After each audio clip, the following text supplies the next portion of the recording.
But Khrushchev's hopes for a Cold War truce only lasted 6 months. On the eve of a grand peacemaking summit in Paris, an American U-2 spy plane was shot down in Soviet airspace. Khrushchev was enraged. Зачем нам угрожать?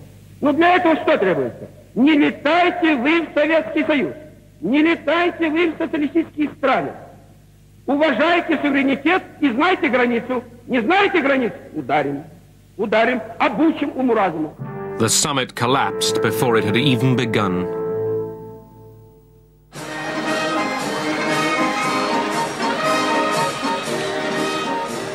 In 1959, East Germany celebrated 10 years of socialist achievement.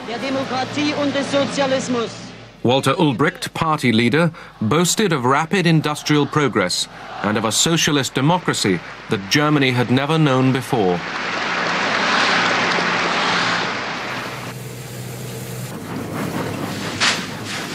Official films portrayed a paradise for workers and peasants. The reality was shortages and chaos.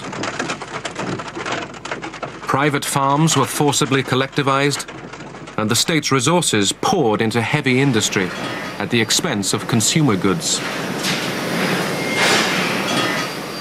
Obediently, East Germany copied the Soviet model, down to thought control of its people. Und so turnten dann 400 Einwohner Leipzigs gemeinsam mit Walter Ulbricht. East Germany, its leaders claimed, was succeeding through sheer willpower.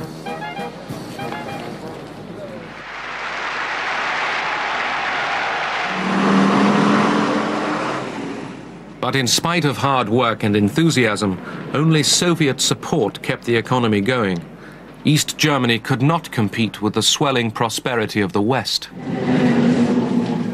The people in the East looked toward the West. That's what I might say, longing.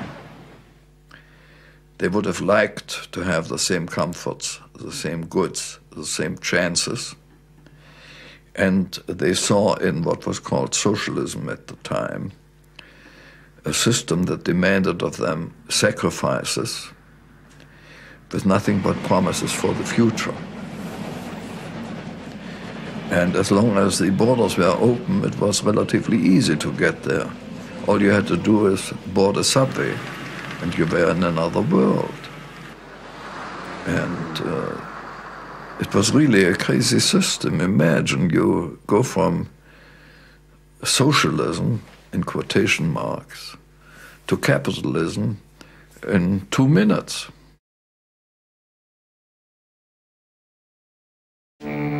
On August the 12th, Soviet and East German forces were mobilized.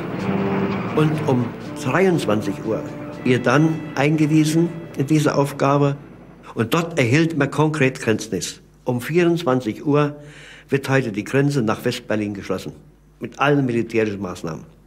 Alle Kräfte mit Waffen ausgerüstet wurden, die Kampfgruppen wurden ausgerüstet mit Maschinenpistolen, mit Maschinengewehren, mit allem, was militärisch nur überhaupt war.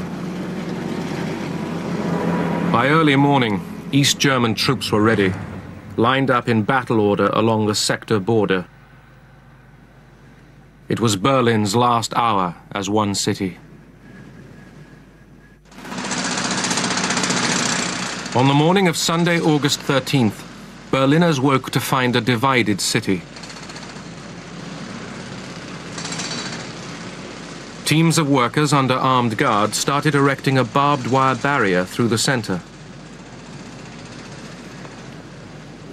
Khrushchev, preparing to this event, would have done everything to minimize, or rather to prevent, any military conflict between us and the United States and Western countries. Specifically, Ulbricht was told by Khrushchev 2 days before this was happening that he, Ulbricht, could build this wall, but he should not infringe even an inch of American and Western rights. So we expect very strong reaction, but we didn't expect any military clash between us.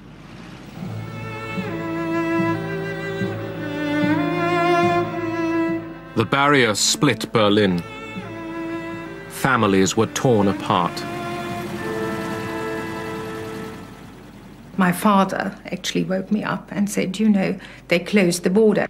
It was incomprehensible. You know, it was so strange. And then my mother came in crying, and my elder sister, and we were thinking, you know, how do we get my sister back? My sister that summer had stayed with my aunt just outside of East Berlin. So we all took the S-Bahn, and it was an absolute chaos. It was terrible. People crying, shouting. Some were frightened, some were angry. And I just remember I was so frightened. I thought, we never see my sister. She's lost, so to speak.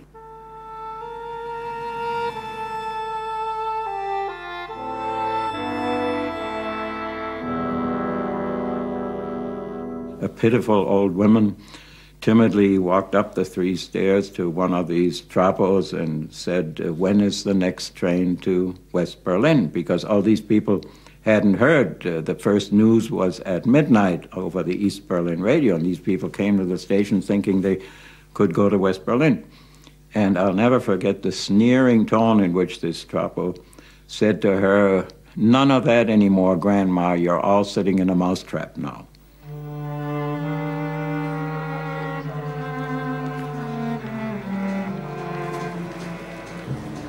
Die Menschen waren ganz anders drüben. Sie haben zwar geschimpft auf uns, aber irgendwie, also wir haben das Gefühl gehabt, dass die gegen uns selber gar nichts gehabt haben irgendwie. Wir haben ja auch bloß unsere Pflicht getan.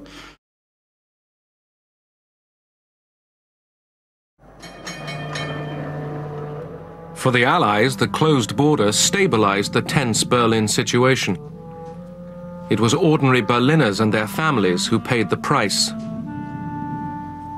In East Berlin, one soldier saw his last chance to escape.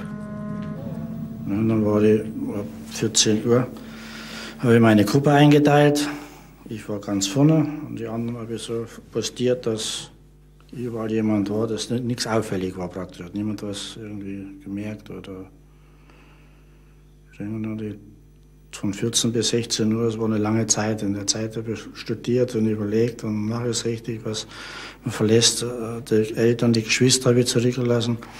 Aber ich habe dann den Entschluss gefasst und bin so gegen 16 Uhr dann über den Stacheldraht gesprungen. Dann war ich im Westen, bin mit Hallo empfangen worden. War der Erste.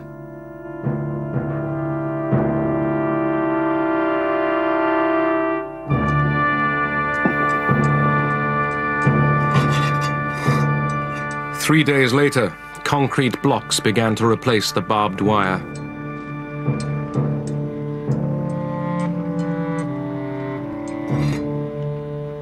Along the sector boundaries rose the Berlin Wall, carving the city in two.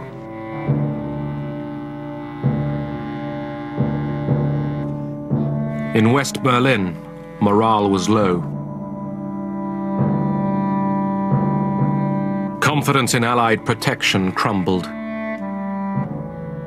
Mayor Willy Brandt sent an angry letter to President Kennedy demanding action.